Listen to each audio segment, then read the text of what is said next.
Hello and welcome to LINDO Systems software tutorial, Optimization Modeling Made Easy. I'm Mark Wiley, and in this session, I'm going to give you an overview of our products. We're going to go over the latest features and enhancements in the newest round of releases, and I'm going to give you a quick demonstration of a couple of the products. There's not much time, so let's get started. At LINDO Systems, we try to focus on three things. We make tools that are easy to use. You can be building your first model within minutes of installation. The software is intuitive and smart enough to take care of the details for you.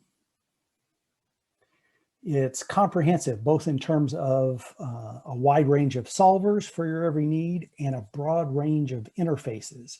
So you can choose the environment that you're most comfortable with. We provide all this with high performance. You don't have to sacrifice speed to get the ease of use and comprehensive capabilities. LINDO API is our callable optimization library for developers to embed our solvers into their own applications. It provides a powerful set of routines to formulate, query, solve, and modify your problems. And if you choose to, tailor the algorithms to your problems.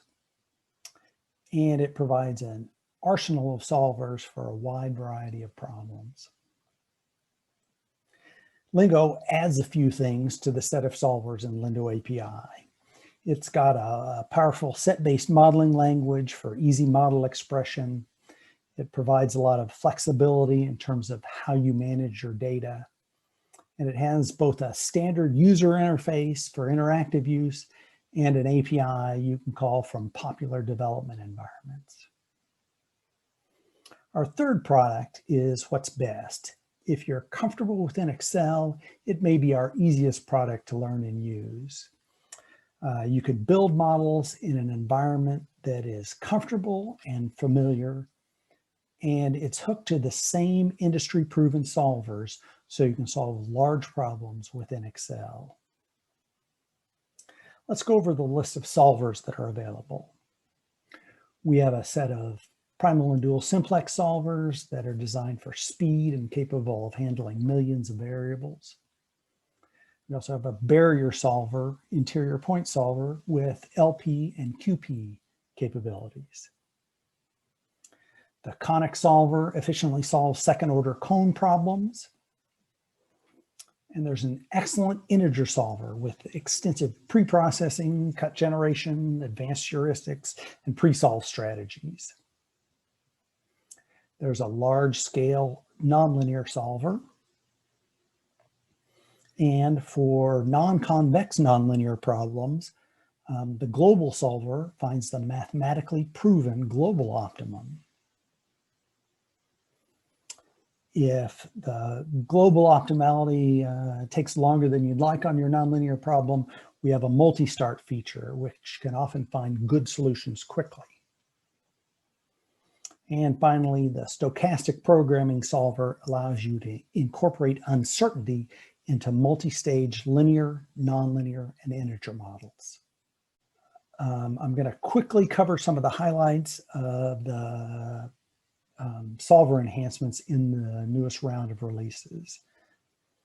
For linear problems, the simplex solvers are an order of magnitude faster on so-called long skinny LPs. These are linear problems where there's many more variables than constraints.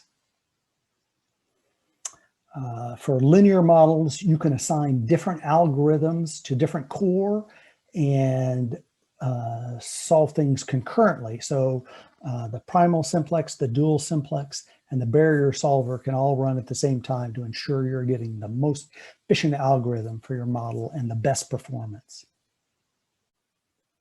The quadratic conic solvers solve faster on models with e to the x and x to the k terms, so-called barrier solver exponential and power cones. The integer solver benefits from improved selection of default settings for cut generation and heuristic solutions. So you can find good integer solutions faster and prove optimal solutions more quickly. The global solver has several enhancements, including improved ability to recognize and exploit convexity of various composite functions to solve models up to an order of magnitude faster. There's improved performance on models with convex-concave functions. Models with ratio fractional objective functions solve an order of magnitude faster. This is including mixed integer models. And there are substantial speed improvements on non-convex quadratically constrained quadratic programs. So this is a summary of the enhancements included in all three products. We're going to go back to the individual products. LINDO API, again, is our optimization library, and it includes interfaces for all popular languages such as C, C++, Java, C#, and VB.NET.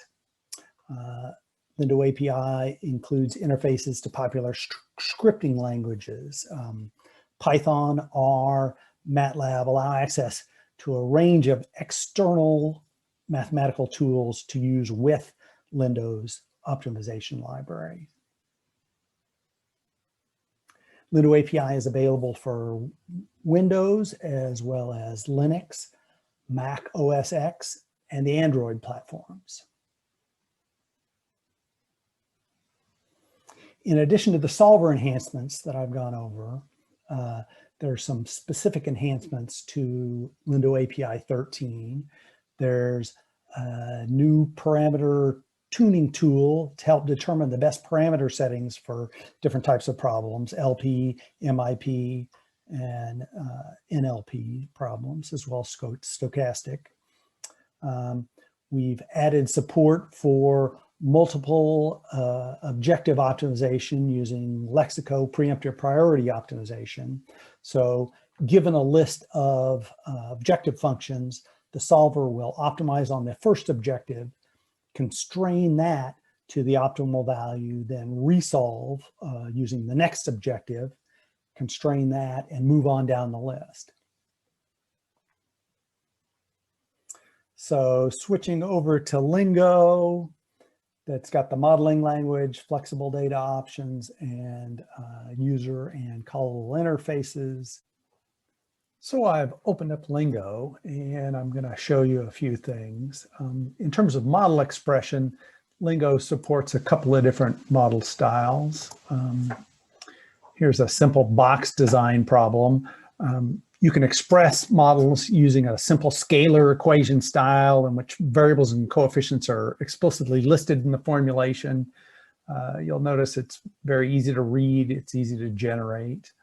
Alternatively, you can express models using a set-based modeling language. It's much like you would with standard mathematical notation. This is a transportation problem, very basic. We've got different sets of data. We've got plants, and each plant has a capacity. We have customers. Each customer has a demand. And we've got the arcs between plants and customers. Each arc has a transportation cost for things going between it and a volume. That's what we want to solve for in this problem. How much to ship from different plants to different customers. For this model, we want to minimize our costs, which are the sum of all the costs down each arc times the volume down that arc. We've got some demand constraints that say for each of the customers, the total ship from all the plants has got to be greater than that customer's demand. We've similarly got some supply constraints that say for each of the plants, the total shipped to all customers has to be less than or equal to that plant's capacity. So compact and easy to read. Here we have our data section. For our data, you can see we are reading several things from and ODBC data source. So we're reading the plants and their capacities, the customers, their demands, and the cost for each of the link from a database. It might be an Access database or SQL Server. And then you notice ODBC is on the left-hand side here. That means we're going to, instead of reading from, we're going to write our volume, our solution, back to the database.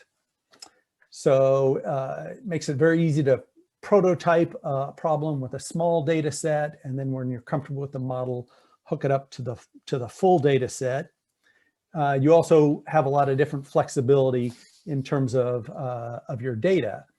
Down here, I could have just list the data in list or table form. I could be reading it instead of a database from Excel or from, just a flat text file. So you have quite a bit of flexibility there. Now we've moved to Excel. I mentioned that you can exchange data with Excel, but this model illustrates a little closer interaction between the two. This is an Excel file with a Lingo model embedded in it. It's a simple staff scheduling model. Let me explain it real quickly. I've got staff needs that vary during the day. On Monday, I need 19 people. Tuesday, I need 16 people. And different days throughout the week, you've got varying staff needs. Here's a graph, a simple Excel chart that shows our needs throughout the week. And for this scheduling model, I've just got one work rule that I can start people on any day of the week, but they work the next 5 days and then they get 2 days off. So if they start on Monday, they work Monday through Friday and get Saturday and Sunday off. If they start on, say, Friday, they work Friday, wrap around to Tuesday, and they get Wednesday and Thursday off. So if I look on this other tab, here is my Lingo model. I'm not going to go through it too closely, but essentially I'm trying to minimize my staffing costs by obeying my work rule that they work 5 days on and get 2 days off. And I'm going to make sure, here's a constraint that makes sure that our staffing levels for any day meet the need for that day. And in our data section, we're just reading the data from this other tab. And you'll notice on this tab, we've got a solve button. This solve button is linked to an Excel macro. There's some simple VBA code that just calls Lingo and solves the model and writes the solution back to the worksheet. So if I say solve, it quickly solves the model. It tells me the number of people I have starting on each day. And we can see from our graph that we're meeting our scheduling needs throughout the week. Here's a graph of the number starting each day of the week. Say I decide that I'm going to have a sale on Tuesday and I'm going to need a few more people. Let's up our requirements there, and I can hit resolve, and it resolves based on the new data. So it's a live link. So hopefully this gives you an idea of how you can express models and some of the flexibility you have in them. In addition to the Windows interface I've demonstrated, Lingo also has native Mac OS X and Linux versions with identical interfaces. So Lingo's modeling language has some programming capabilities, programming in the sense of computer programming. You can use it to pre-process data used in the model to, for example, do complex calculations on profit coefficient, contribution coefficients that are used in the model. You can also use it for post-processing solutions if you want to perhaps create a custom solution report rather than using the standard Lingo solution report. You can solve 2 or more related models in a single run in order to do parametric analysis, iteratively solve something, changing some critical parameter, or goal programming with a hierarchy of goals, or building models incrementally adding variables and or constraints in a row column generation fashion. Some of the enhancements to Lingo 19 include a more generalized all different constraint type. If you've got a set of general integer variables that are required to take different values, say for like a sequence of cities listed in a traveling salesman problem. There's also a new feature to clear out all the members of a derived set.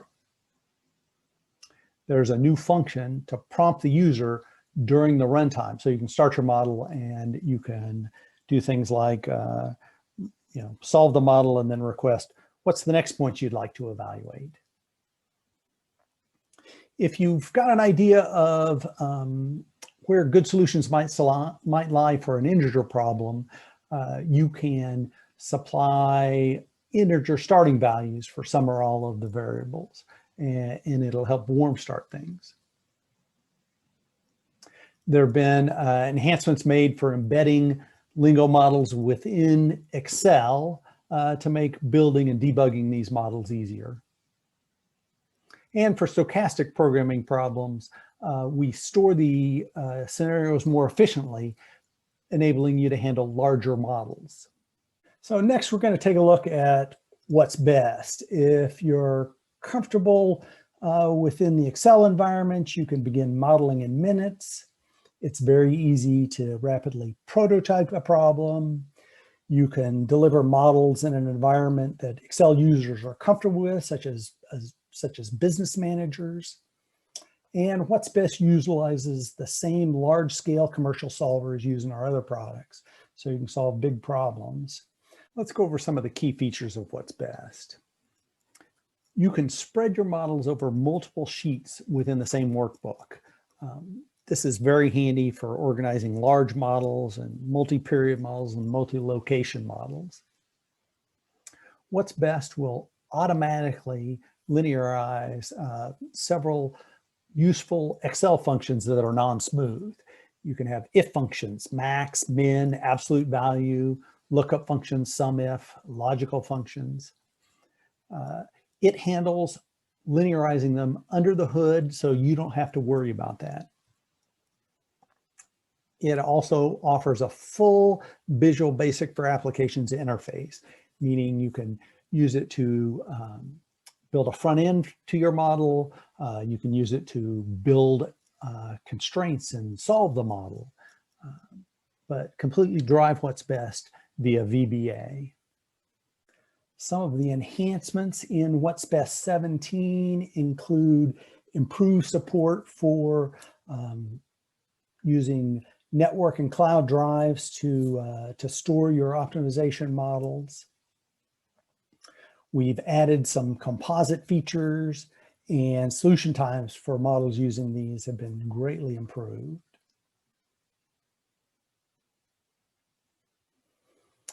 We've also added support for multiple objectives. The Lexico preemptive priority feature that I mentioned for Lindo API has been added to What's Best.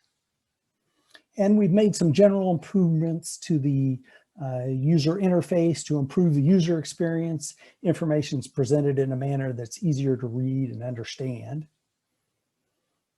And improvements have been made to the installation process, including a single install for both 32 and 64-bit versions of Excel. So I have opened up Excel and I'm going to show you a little bit of What's Best in action. I've got a standard Excel spreadsheet here that nothing's been yet specified for the optimization problem. What I've got here is data for a product mix problem. I'm trying to decide which products to build. I've got 6 different products that are being built out of 6 different resources. Each product makes a specific profit per unit that changes from product to product and takes a different mix of resources to build. I've got a starting inventory of each resource that I can't go over, and I'm trying to maximize my profit. So let me show you the equations in this model. I've got a profit equation that calculates the total profit based on the quantity built of each product. And I've got a set of total usage equations that for each resource, I calculate the total used based on the number of products built. So we have broken down optimization modeling into what we call the ABCs. Once you install what's best to your Excel, you'll notice we've added a tab to the Excel's ribbon. Here are the ABCs, the adjustable cells, the best cell, and the constraints. For your adjustable cells, these are also your decision variables. We want to know how many of each product to make in order to maximize profit. So let's select these as adjustable. These are in a nice row. They don't have to be. They could be spread throughout the worksheet on different tabs, however you like. B of the ABCs is the best cell. For this problem, we want to maximize profit. And C are your constraints. Here, our total usage is constrained to be less than or equal to my starting inventory. So if I select less than, I have added a small function to the spreadsheet that says equals WB for what's best. H14 is less than J14.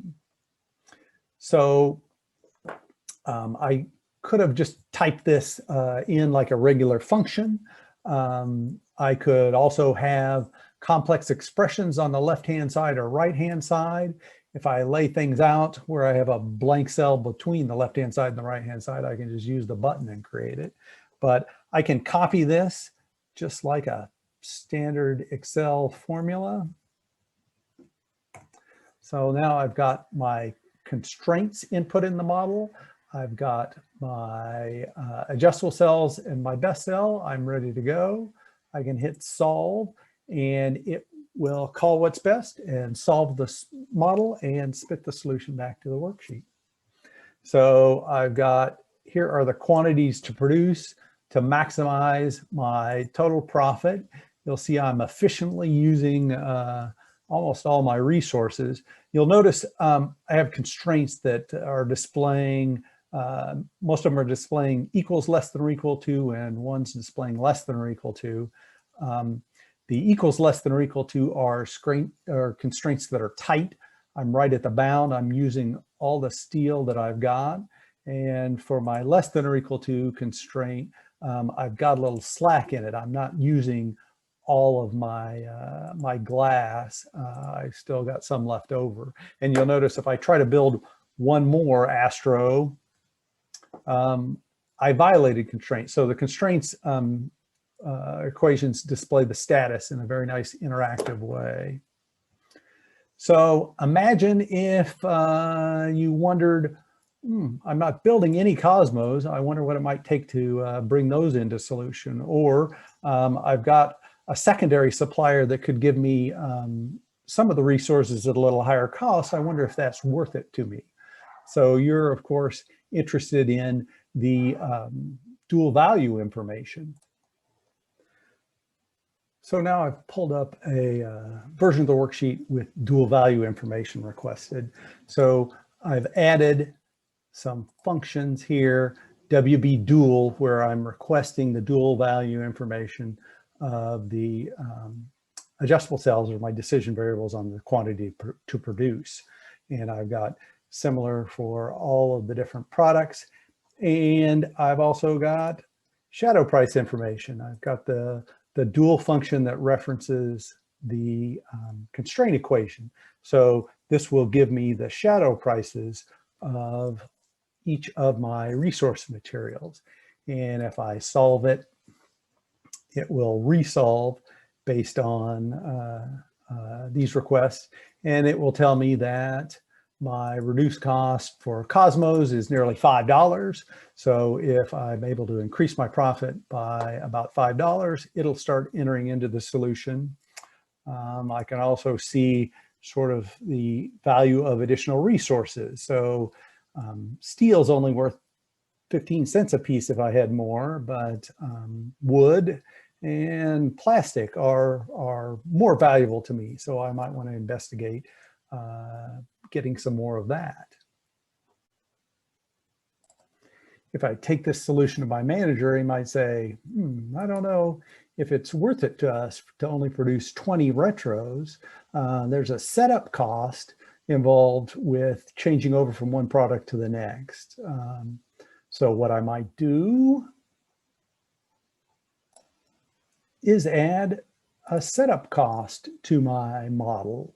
Here I'm saying the setup cost is $100, and I've added if statements for each of my products. The if statement says, if the quantity produced is greater than 0, add the setup cost, otherwise 0. And I'm totaling up my setup costs over here. And I now have updated my profit equation to be the total profit minus the total cost. And I can resolve this model.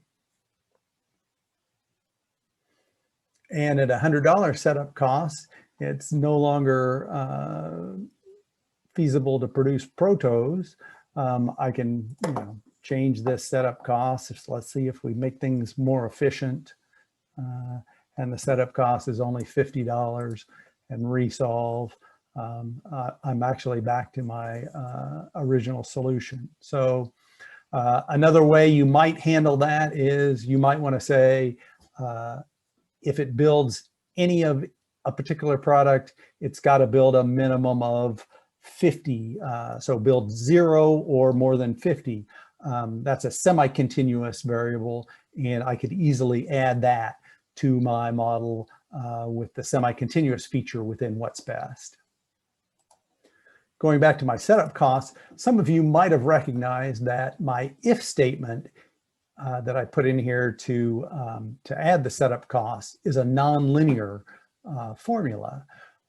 What's best internally linearized that and solved it as a linear integer model very efficiently and to a global optimum. Flexibility, hopefully this has given you a sense of how we take full advantage of the Excel environment to make modeling fast, flexible, and interactive.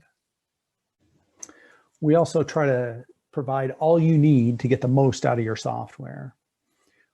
Each of the packages includes extensive documentation and help routines that cover the commands, features, and capabilities, and also discuss numerous examples. We've got an online model library with hundreds of different example models. These are essentially seeds of applications you can grow into full-blown models.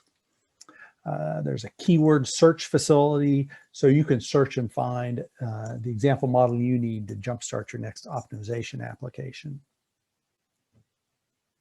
You also have access to responsive technical support, staff with extensive experience in modeling and optimization consulting. If you get stuck, we're here to help. We've got a lot of different licensing options. For educational use, we can provide student versions that you distribute to class and install to university labs to handle homework problems. If you need something to solve bigger models, you can apply for an educational research license for unrestricted capacity versions of any of the products. If you'd like a deeper dive into the newest features and enhancements, there'll be a live workshop tomorrow at 3 p.m. Eastern Time. Advances in the new releases of LINDO, API, Lingo, and What's Best on Wednesday, November 11th at 3 p.m. Eastern Time. As a special thank you for making it to the end of this presentation, we'd like to make a special offer to you for a free trial version for 120 days of the full unrestricted capacity versions, all the solvers, all 3 packages available. All you have to do is go to lindo.com/informs2020 to request it. If you've got questions, there is a chat session immediately following this presentation. You can also stop by our virtual booth during conference hours, or you can send us an email to info@lindo.com. Thanks again.